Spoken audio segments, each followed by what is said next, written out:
Is it true that bananas are radioactive? That is absolutely true.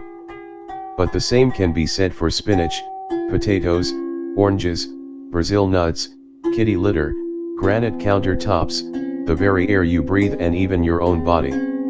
Radioactivity is all around us and is unavoidable. So what is it? Everything in the world is composed of elements. Remember the periodic table, which in turn are made of atoms. Some of these atoms are unstable and decay, or break apart.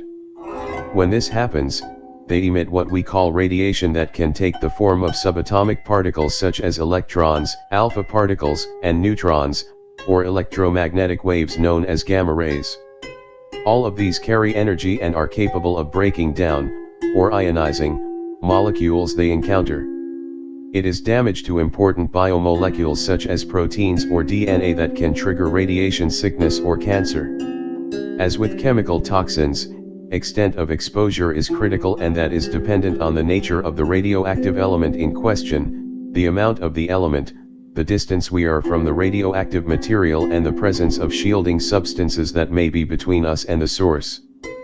Potassium, K, is a widely encountered element with a very small fraction of its atoms, about 0.012%, being radioactive.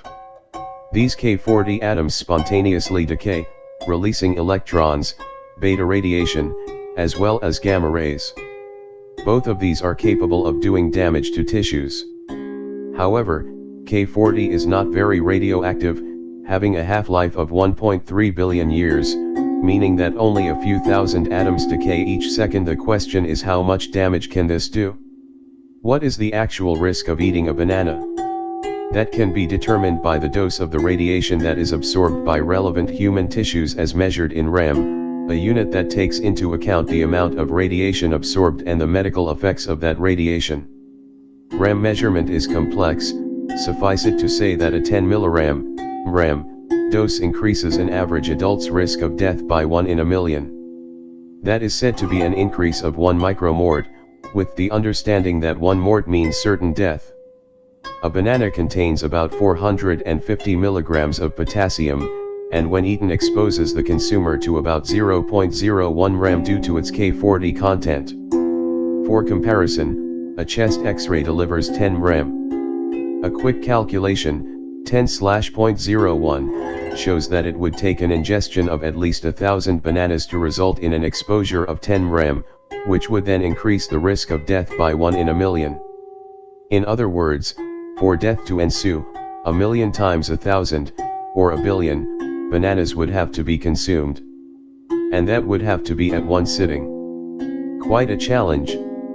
But what about the risk of eating bananas over a lifetime? Cumulative damage? That doesn't happen since our bodies contain potassium as a natural component, about 120 grams, and the body maintains the amount of potassium at a constant level, homeostatic control. Some potassium is always taken in via the diet, and some is always excreted, meaning that there is no buildup of radioactive potassium. So, while bananas are indeed radioactive, the dose of radioactivity they deliver does not pose a risk. There is a greater, but still insignificant, exposure to radioactivity by sleeping next to someone. And if they are breathing heavy, exposure is increased due to C14 in their exhaled carbon dioxide. Bottom line, enjoy that banana, the world's most popular fruit. Actually, it's a berry. Another story for another time. And the peel? Use it to polish your shoe.